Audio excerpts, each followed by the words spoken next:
Just remember what I haven't done, councillor, so can I start again?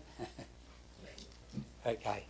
To councillors, senior staff members, members of the public in the gallery, and to members of the press in the press gallery, and also to those people who are watching this meeting online. Very warm welcome to everyone for our first meeting in 2023, the January meeting, and we have a relatively short agenda to work our way through tonight compared to what we normally have, and so we will commence it by our normal process of acknowledging country. The Shire of Esperance acknowledges the Kepikal Wadjuri people of the Noongar Nation and the Naju people who are the traditional custodians of this land and their continuing connection to land, waters and community. We pay our respects to elders past, present and emerging, and we extend that respect to other Aboriginal Australians today.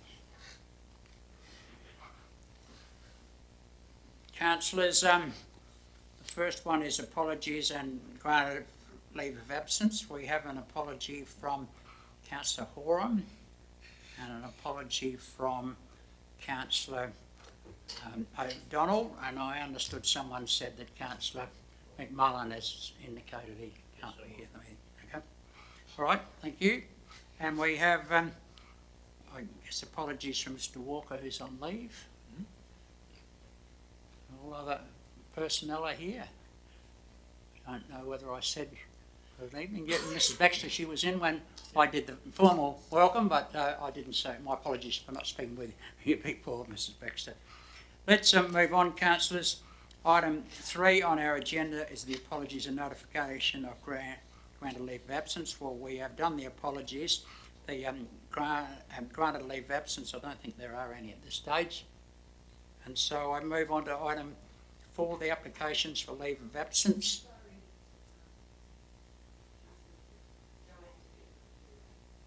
She's a request. Yeah, and I appreciate that. Yeah, so we've got it now.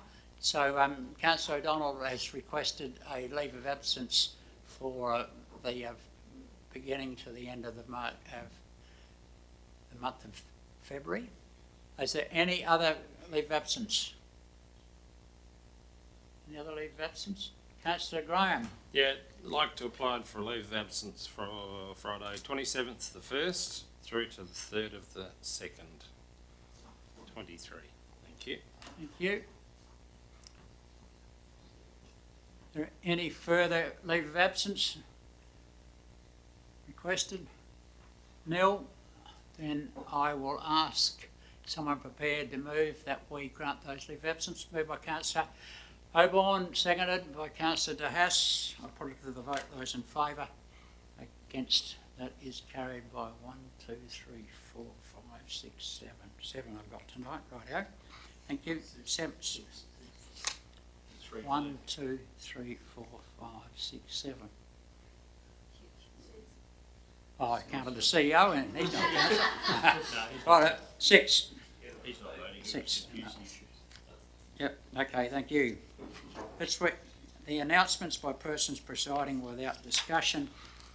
Councillors, I guess that my only announcement that I would have tonight would be to certainly share our condolences with the family of the gentleman who was lost off our coast last week.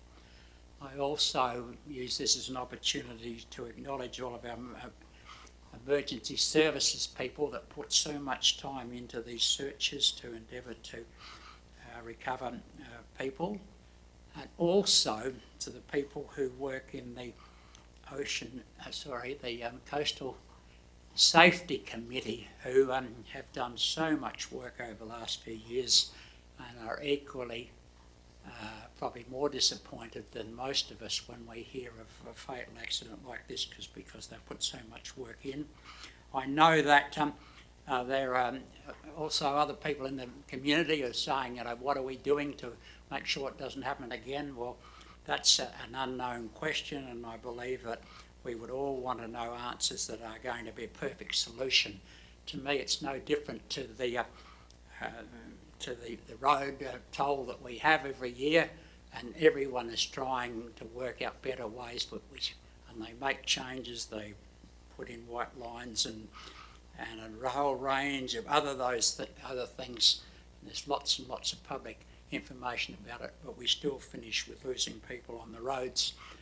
And when they see those numbers across the state, we're always disappointed every year that they continue to rise. But another death off our coastline is pretty disappointing, and I appreciate the work that does go in to try and assist and address the issue. We move on then to the we've got the declarations of members' interests. Is there any member declaring a financial interest on any item on the agenda this evening? Neil? Okay, declarations of proximity interests. Any councillor declaring it proximity interests? No. Declarations of impartiality interest. Any councillor with declarations of impartiality? Neil? Okay, let's move on then. Public question time, item 7. Public question time. Any member of the public wish to ask a question? Mr. Newkirk, please come up to the lectern.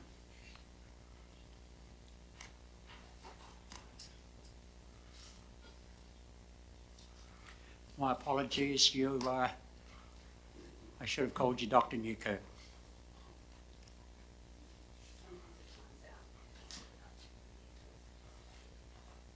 No, it's got a red light on it. Excellent. I have 2 questions regarding item 12 for 1, the information bulletin.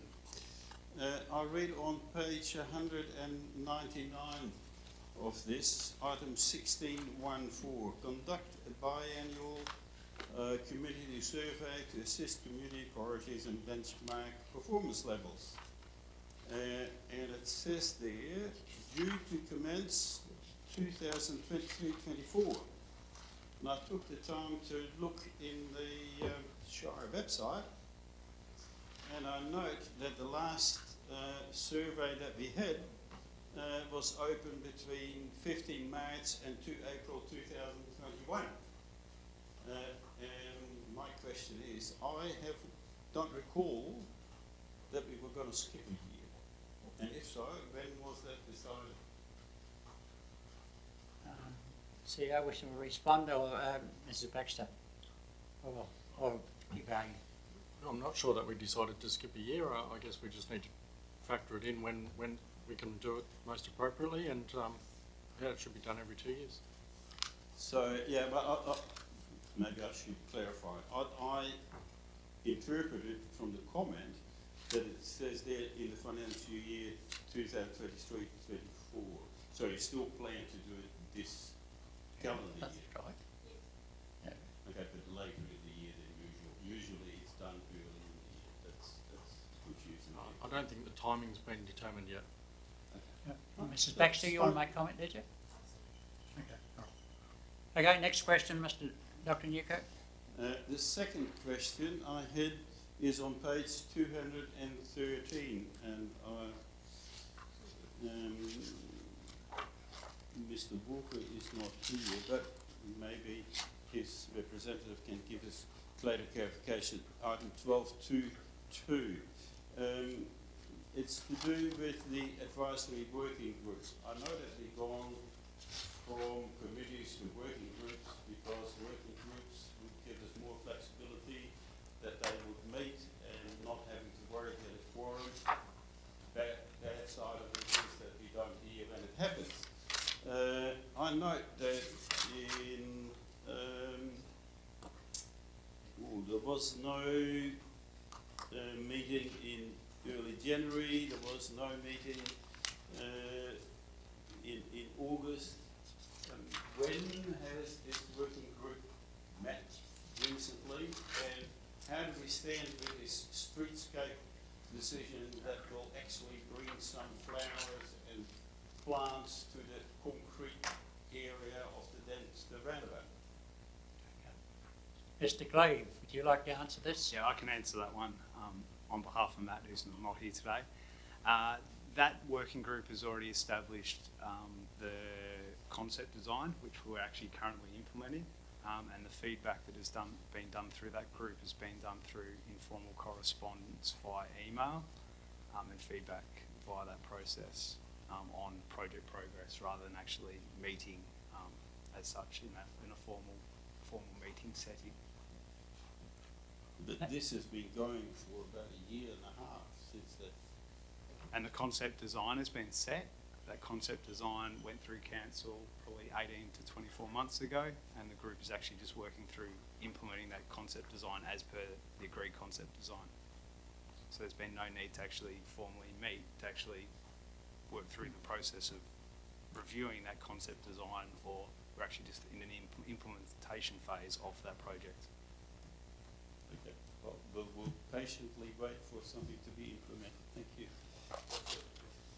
Thank you. Any other questions? No, Dr. Newkirk's the only one from the community. So we move on then, councillors. We go to the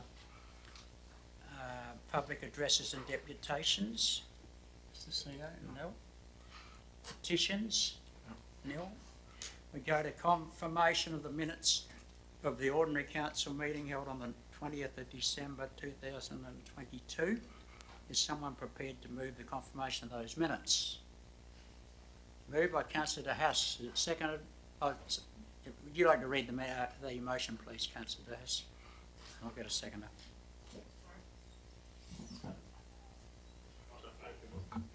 That's what I was forgetting. That the minutes of the ordinary council meeting on the 20th of December 2022 be confirmed as a true and correct record. It's moved by Councillor De Haas. Is it seconded? Seconded by Councillor Flanagan. Did you wish to speak to it, Councillor De Haas? No, nothing to say. Does the seconder wish to speak? No, thank you, Mr. President. Okay. Any other speakers for or against? No other speakers. I'll put to the vote. Those in favour, please show. That is carried 6 votes to nil. We then move on to the delegates' reports without discussion, and these are fairly thin this month, I believe. But first up, Councillor Oborne, did you have anything to put into your list? I did. Just trying to find it. It was the 20th of December, attended the Lost at Sea Memorial Reference Group meeting. And the 31st of December, attended the BBC Festival of Fireworks. So I would only add that I'm grateful to the Rotary Club for going ahead with that, because it's a much anticipated way to celebrate the end of the year. And I know that they were short on committee members this year, so it was a big effort, and it was a wonderful night. Thank you. Councillor Flanagan, do you have anything to report? Nil to report, thank you, Mr. President. Councillor O'Donnell isn't here, but she's shown 3 events that she dealt with there. We go to Councillor Graham. My apologies, I was also at the Sea, Lost at Sea Memorial meeting too. Thank you. Anything else to report? We go to Councillor De Haas. Nothing to add. Thank you. Councillor Horam isn't with us tonight, but he's put in his information. Councillor McMullen's not with us tonight, so nil to report. Councillor Chambers. Okay, and my report is there, the only one event that I attended representing you as the council. Can I thank all those who represented the council at the various functions that they've reported on tonight. Okay, so we move from item 11 to item 12, which is matters requiring determination of the council. And the first item is item 12.1, which is the external, under the external services agenda. And we actually go, no, there's nil in that subject. And so we go to corporate and community services. The item is 12.3.1, the review of wards and representation. Councillors, do you have any questions on this item to Mrs. Baxter or the CEO? We've been through a lot of discussions on this item. Any questions that you might have? If not, is there someone prepared to move the recommendation? And the recommendation commences on page 15 and goes on to page 16. Any councillor prepared to move? Can I ask Question? Yes, definitely, councillor Avon. just to the CEO before, I'm happy to move that motion if I can just clarify that's option 1. That is, It's, no, I think that is option, what was it? It was option, The two options in the report are alternative options. Yep. The recommendation is as it's stated on the screen. motion. Yeah, Yeah. that's it. Is that, Does that help? I think so. I might have got my numbers wrong. I just want to make sure I'm moving the right one. you got any further questions, councillor Avon?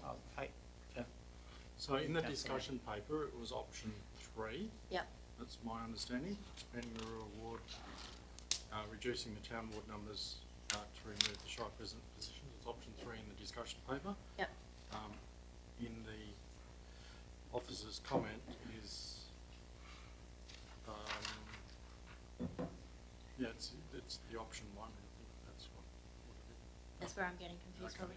Can I just be indulged with one further clarification? if Yes, that's okay? yeah, certainly. So this one means there won't be a full spill, and we don't decrease the numbers other than to allow the public to elect the president? Yep. Yes, And essentially. we keep the rural councillors. That's right. Yep. Okay, so you're prepared to move it? Well, I invite you to read the motion, councillor Avon, if you wish to move it. I move the officer's recommendation that Council 1 adjust the electoral ward boundary to increase the size of the rural ward and reduce the size of the town ward. 2, adjust the number of councillors representing the town ward to 6 and retain the number of councillors representing the rural ward at 2. And 3, request that the CEO prepare a report to be presented to the Local Government Advisory Board proposing that orders be made under the following sections of the Local Government Act 1995.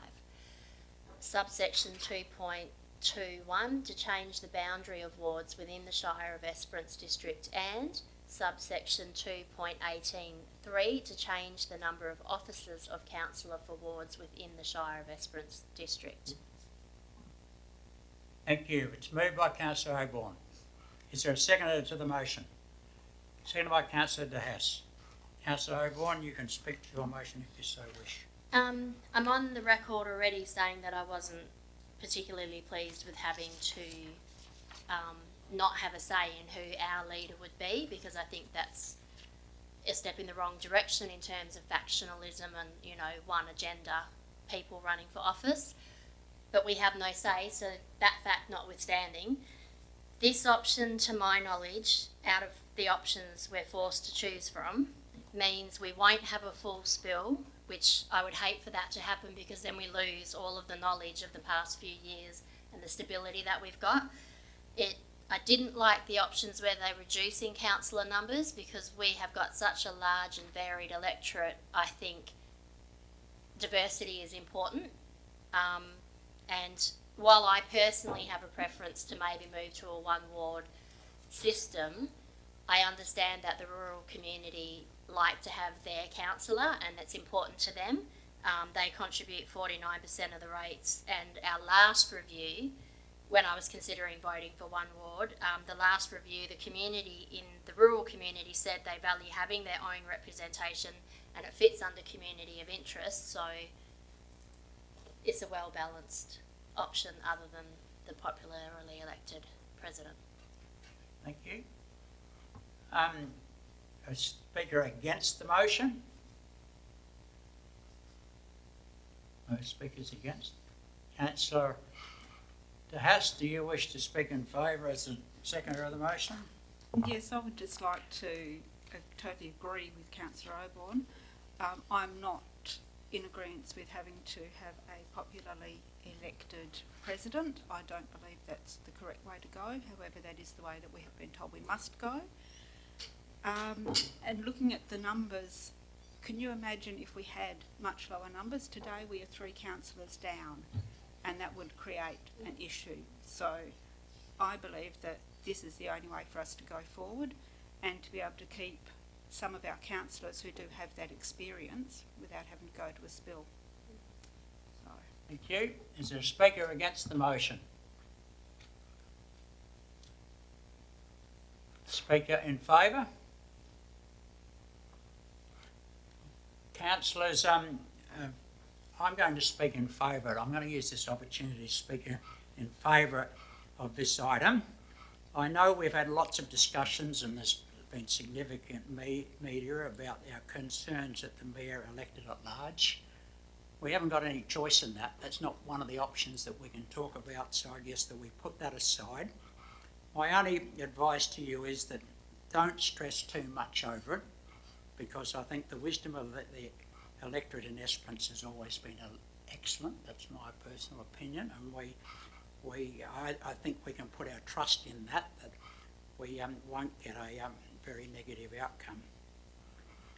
I'm extremely pleased at the amount of public consultation there was. There were a good number of electors have given positive inputs through the review feedbacks back, and I thank our staff sincerely for the work they did to put this out to public consultation. And could I say that most of the information I felt that come back was sensible. But I have to say, I cannot accept the item was written, highlighted as a conclusion from the Ratepayers Association. The council would benefit from fewer but more knowledgeable and accountable representatives. I just cannot accept that at all. I think that that's out of hand. Anybody can call me a idiot with local government if they meet me in the street face to face. I don't have a problem. But for this to be done through a process like this to criticise the councillors, I think it's completely unfair. The elected members around this table have all been democratically elected through the council processes over the past 2 years. I've said publicly before, and I'll say it again now, it's the best council I've ever worked with. Most hard-working, committed council to get the best outcome for the district. And so this, for me, just cannot be accepted. That we are not knowledgeable, we're not accountable representatives of our community. Surely we must be. And so I just have to ask you, councillors, to forget this, don't take any notice of this statement that's been made there, because I don't believe it recognises the hard work that's been put in by this council over the past years. Is there a speaker against the motion? A speaker in favour of the motion? Is there an amendment? If there's no amendment, I'll put the motion to vote. Those in favour, please show. Against, that is carried 6 votes to 0. We move on, councillor, to item 12.3.2, the lease agreement on the public toilets at Gibson. And this is on page 41 of your agenda. Recommendations on page 42. Are there any questions on this item?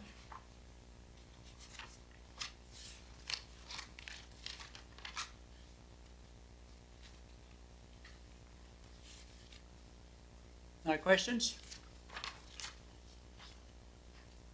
Mrs. Baxter or the CEO may be able to answer them. No questions? Straightforward recommendation. Someone prepared to move the recommendation to extend it. Councillor Flanagan. Thank you, Mr. President. I move the officer's recommendation that council renew the lease agreement with Willow Rana Proprietary Limited for a portion of Lot 2, Coolgardie Esperance Highway, Gibson, WA, subject to the following. Number 1, the term of the lease being 12 months, commencement date upon execution by both parties. Number 2, the Shire being responsible for ongoing maintenance, insurance and costs for the cleaning of the premises. Number 3, the premises be used for the purpose of public amenities. And number 4, the lease rent be $1 per annum payable on demand. Thank you. It's moved by councillor Flanagan, so seconded to the motion. Councillor Graham, seconded. Councillor Flanagan, you can speak to your motion. Thank you, Mr. President. Pretty straightforward. I've really got nothing out beyond what's actually set out in the officer's background and recommendation, other than just a little bit of concern that that the lessee has sought to limit the term to 12 months, and it may need some follow-up in relation by council officers just to work through, prior to the expiration of the lease, probably a longer-term arrangement. Thank you. Thank you. Is there a speaker against?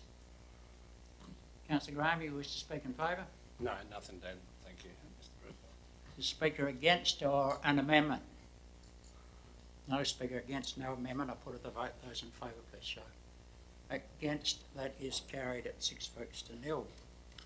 We go to item 12.3.3, the final adoption of the Dog Local Law 2022. Are there any questions you might have on this item to Mrs. Phillips?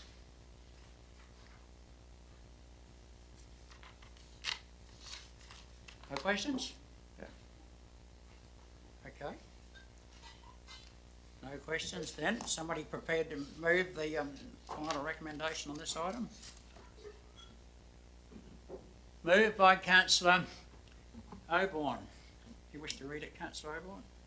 I'd be delighted to move the officer's recommendation that Council 1 notes that the law-making process will repeal the Dog Local Law 2002, 2 makes the Dog Local Law 2022 as per Attachment A in accordance with Section 3.12.4 of the Local Government Act 1995, subject to the Chief Executive Officer A publishing the Dog Local Law 2022 in the Government Gazette in accordance with Section 3.12.5 of the Local Government Act 1995. B, following gazettal providing local public notice of the Dog Local Law 2022 in accordance with Section 3.12.6 of the Local Government Act 1995, and C, following local public notice providing an explanatory memorandum signed by the Shire President and Chief Executive Officer and a copy of the Dog Local Law 2022 to the Western Australian Parliamentary Joint Standing Committee on Delegated Legislation in accordance with Section 3.12.7 of the Local Government Act 1995.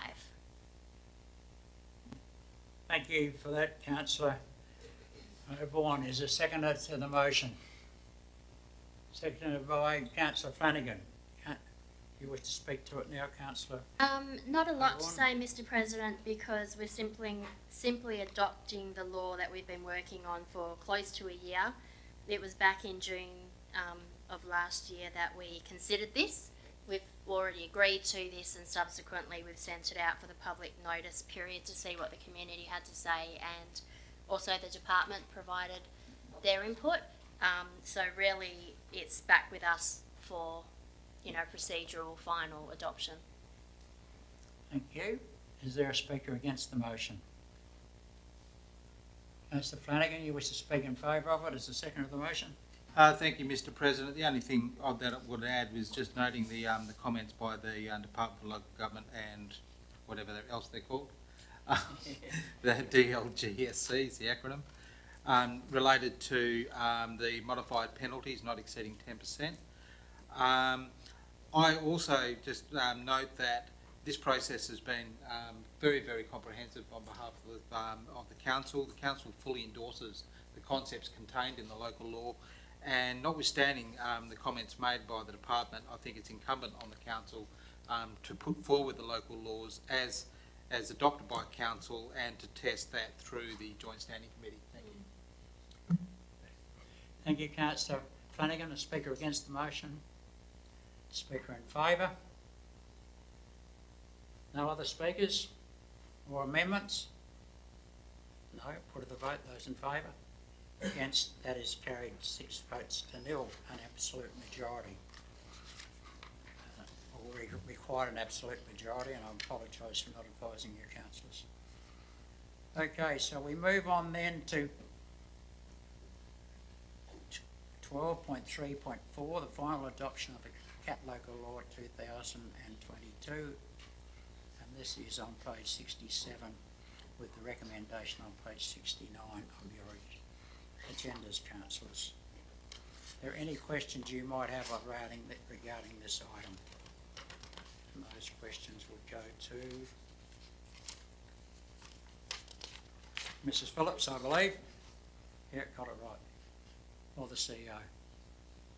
Any questions you have on Cat Local Law? No questions?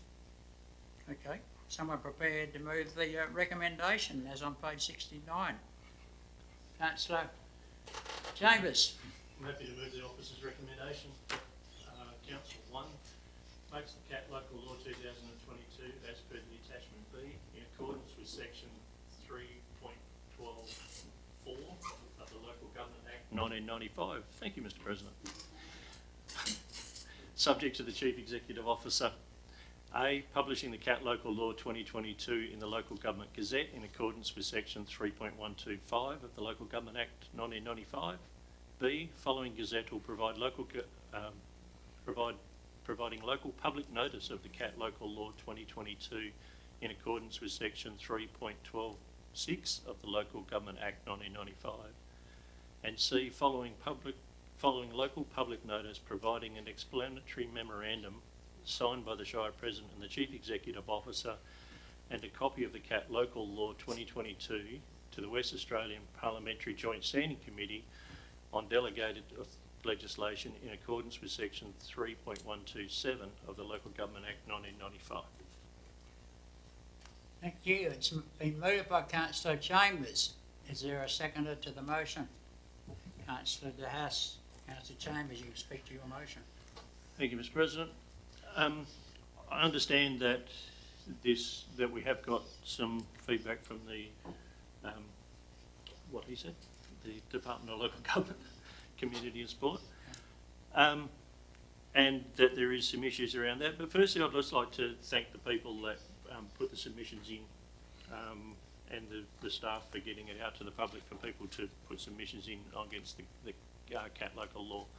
Most of them are strongly in favour of doing probably more than what the Cat Local Law can do, but the Cat Act itself does regulate a lot of stuff that we can't duplicate within a local law. And I still struggle with the Cat Act where they say that we can't limit the roaming of a cat as it does with the roaming of a dog in the Dog Act. I still think that is something that the state government needs to look at to allow that within the Cat Act. As far as the government's response, one of the points in there was 2.1b, where it talks about a cat being attempts to ban cats in a public area unless they are under effective control. The Parliament's Delegated Legislation Committee has formed the view that while the Cat Act permits local laws that prohibit cats absolutely from specified areas, it does not contemplate local laws that ban cats from all public places, place conditions on where a cat may be permitted, and attempts to restrict all cats to the district of the owner's premises. If you own any other pet, be it a dog, be it any other animal that you own, you're required to keep that animal on your property and only allowed to take the animal off the property if it's under your control. I don't see why the cats have that special exemption. The other comments towards the end of the response was the definition of a nuisance.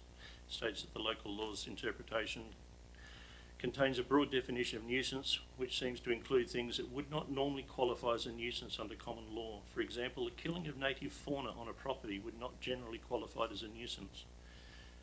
I enjoy having the native birds and animals on my property, and certainly having someone else's cat come in and kill those native birds and those animals that are on my property is a nuisance.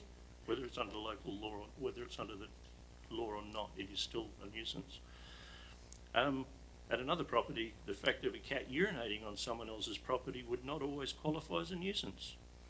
At least we know of one property that would make a wonderful kitty litter, obviously theirs. Thank you.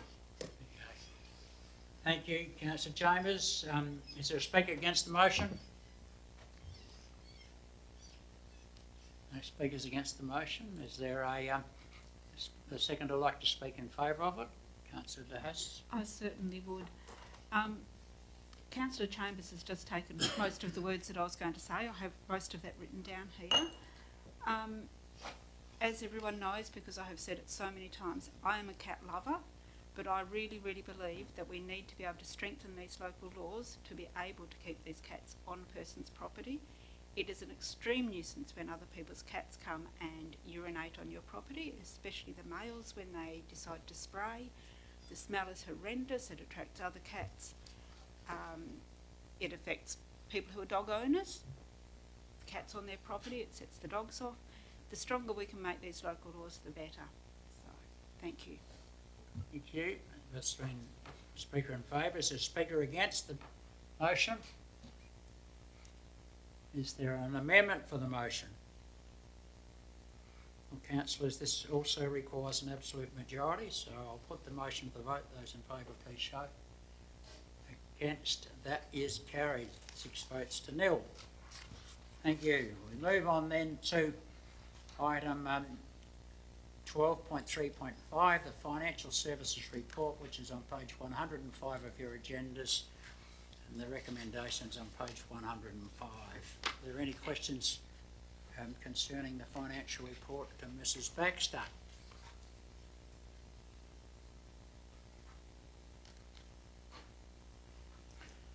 Any questions from anywhere?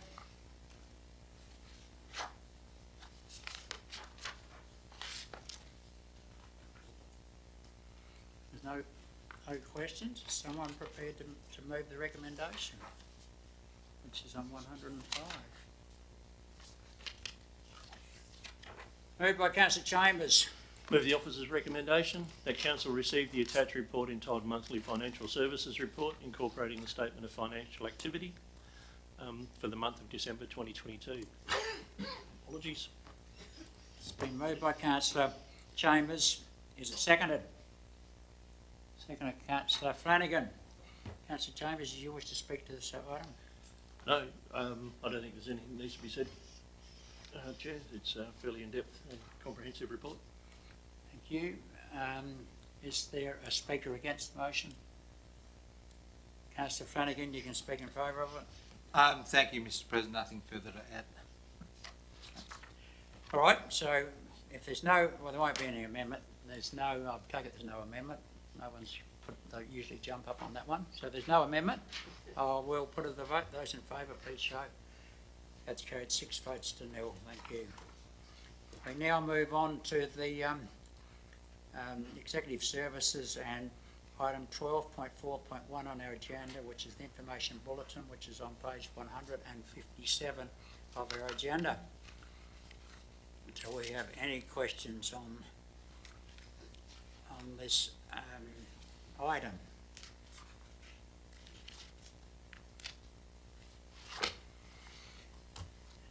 Any questions?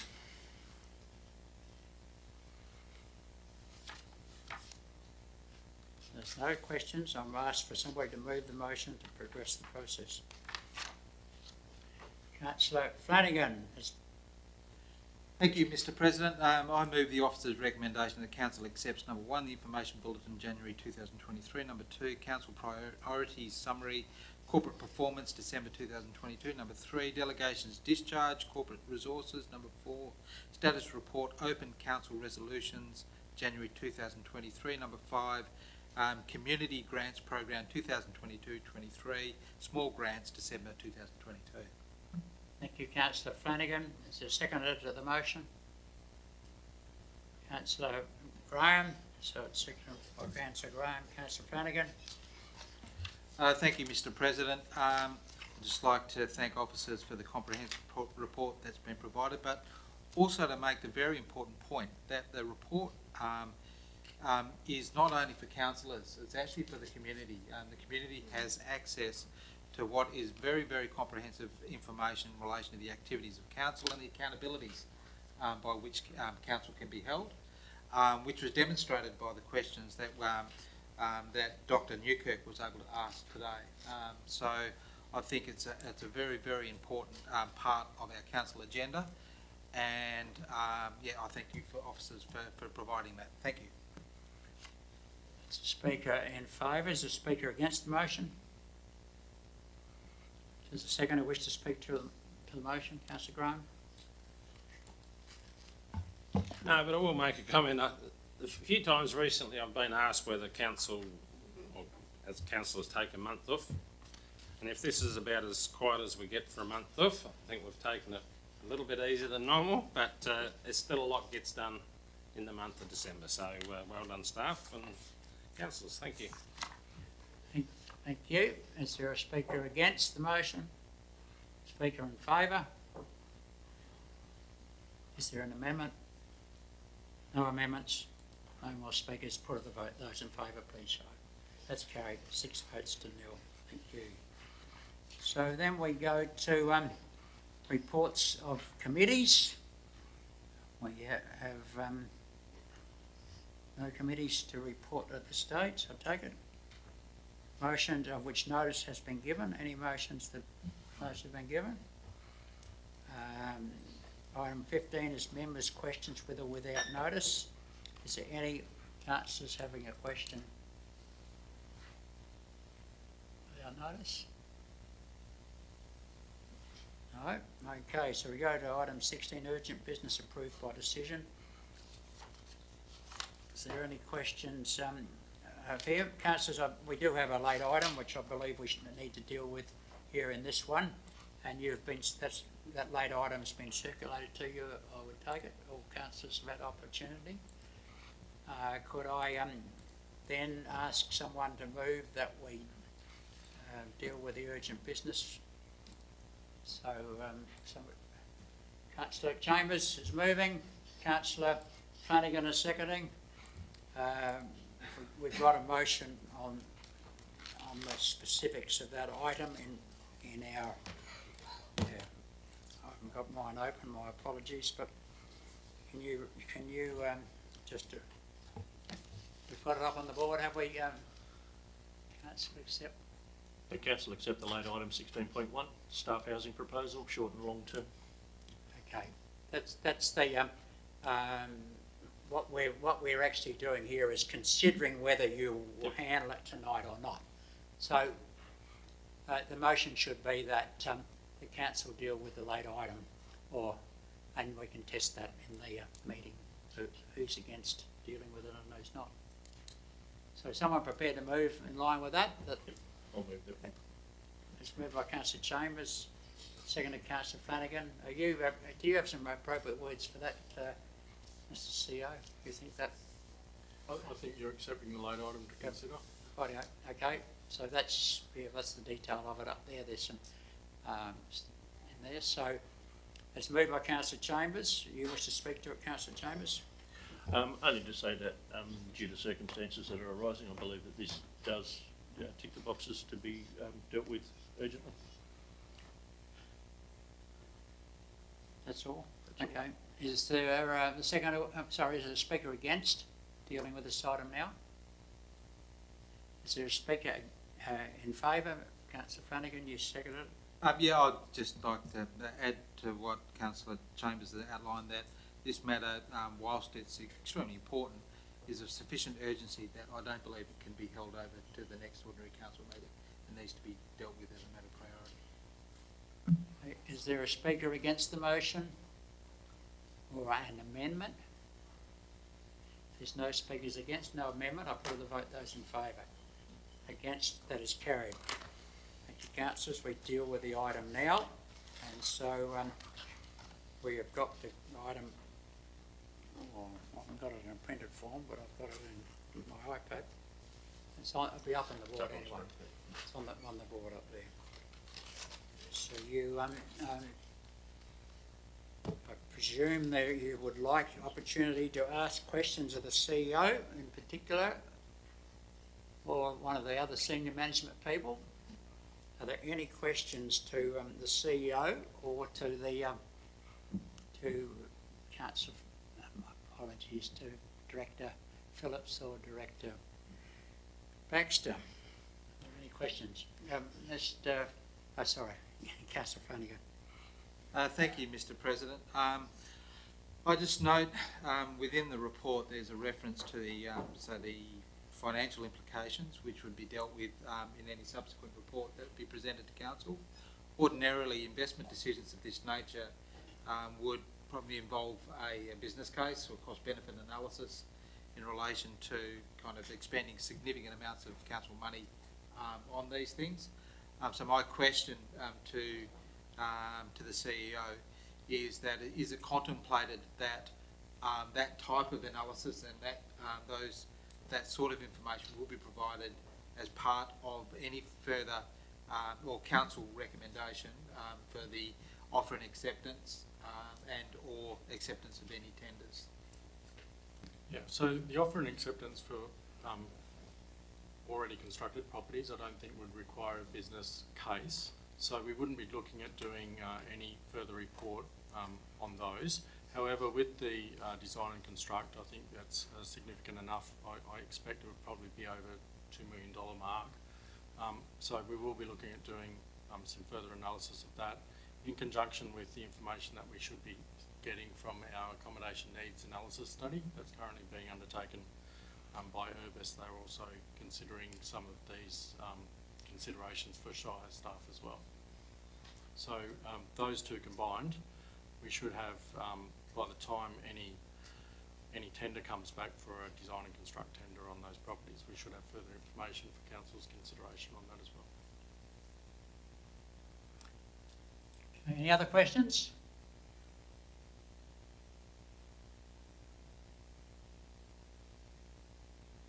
No? No questions? No other councillors? Okay, so we've I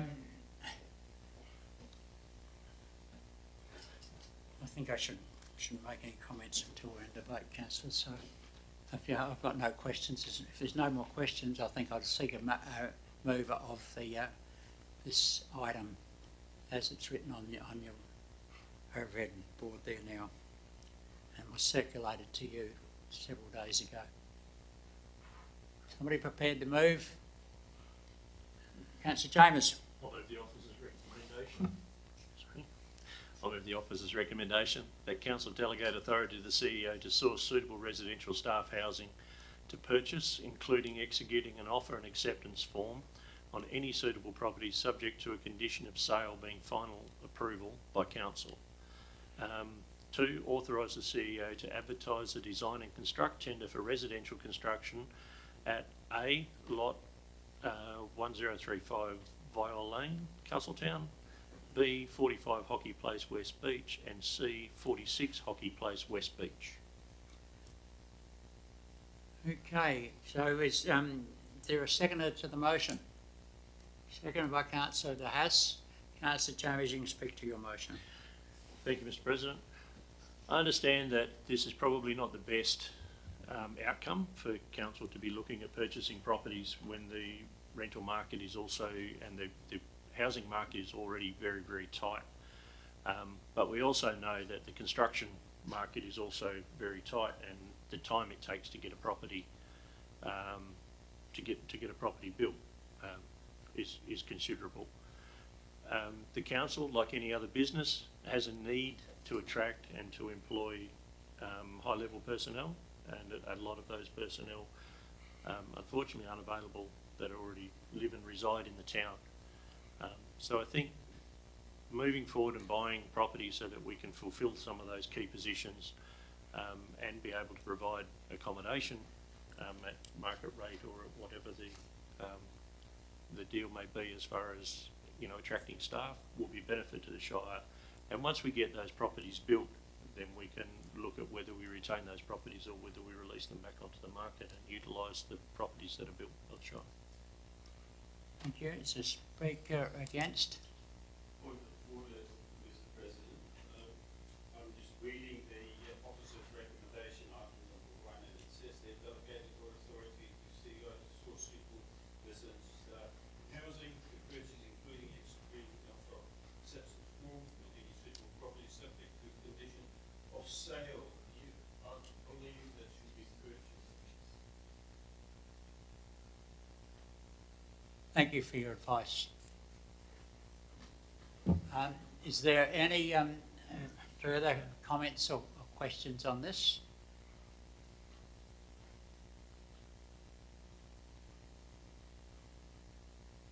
No questions? We've had a speaker in favour. Is there a speaker against? Councillor Flanagan, do you wish to speak in? You were the seconder? My apology, Councillor Haas. Apology accepted. I would just like to add that this need is an immediate need, and the sooner that we can move on any purchases and get a tender process underway, the better the outcome is going to be for council staffing issues. So I urge you all to vote in the positive. Is there a speaker against the motion? Speaker in favour? Councillors, I'll speak in favour of this issue. This is trying to position ourselves to see that we've got at least one building that we could put a employee into. We're having people now applying for jobs, senior management jobs. Their first question is there any housing available? That's the first question, because they know in rural Western Australia, accommodation is the biggest problem. We can't offer rental, we can't identify rental.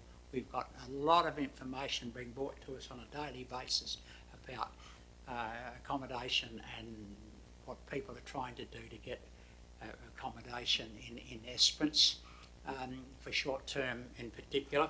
Longer term, what's even harder, as I understand it.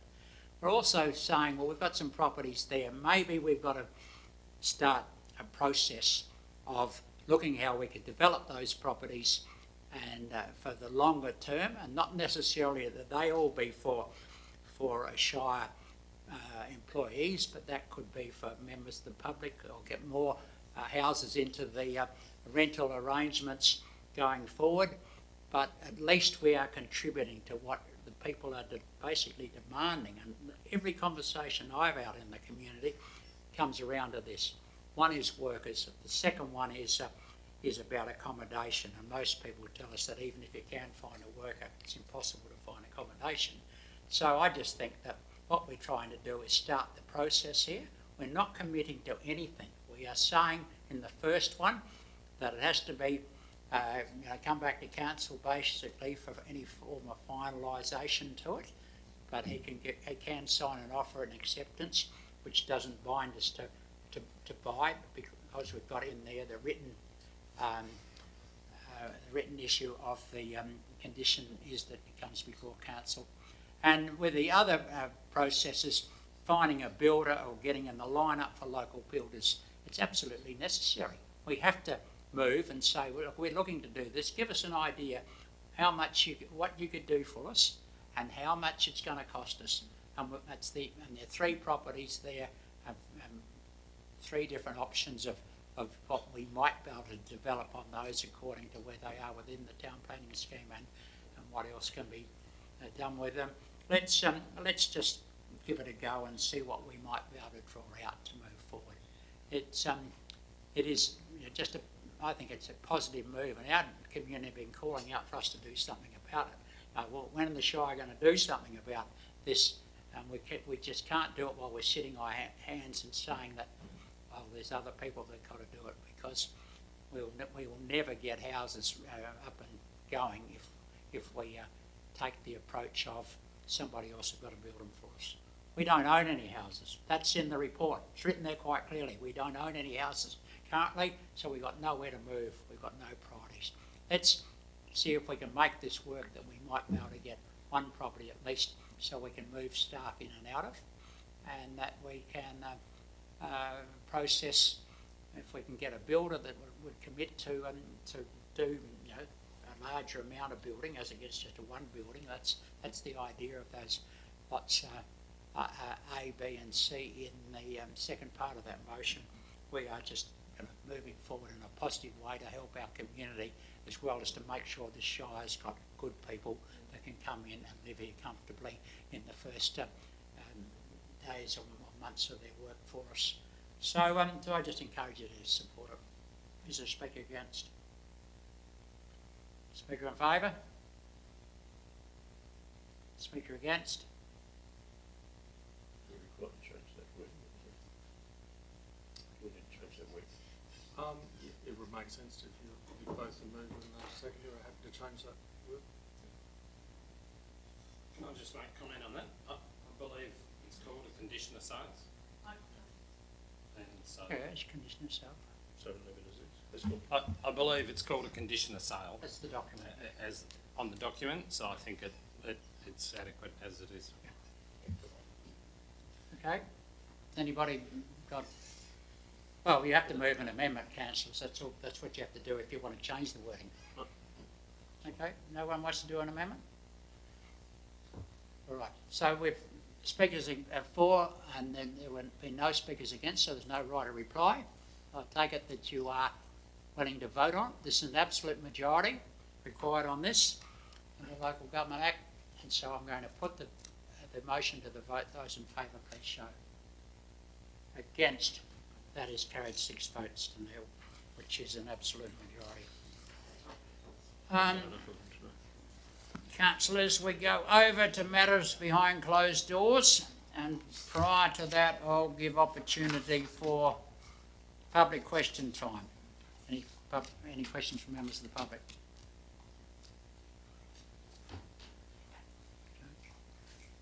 Right, if there's no questions from members of the public, then we will ask somebody to move that the meeting go behind closed doors. Councillor Graham? I would like to move that we go behind closed doors. Seconded by Councillor O'Born, so we put it to vote. Those in favour? Against? That is carried. Thank you, Dr. Newkirk.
councillors have just come out from behind closed doors.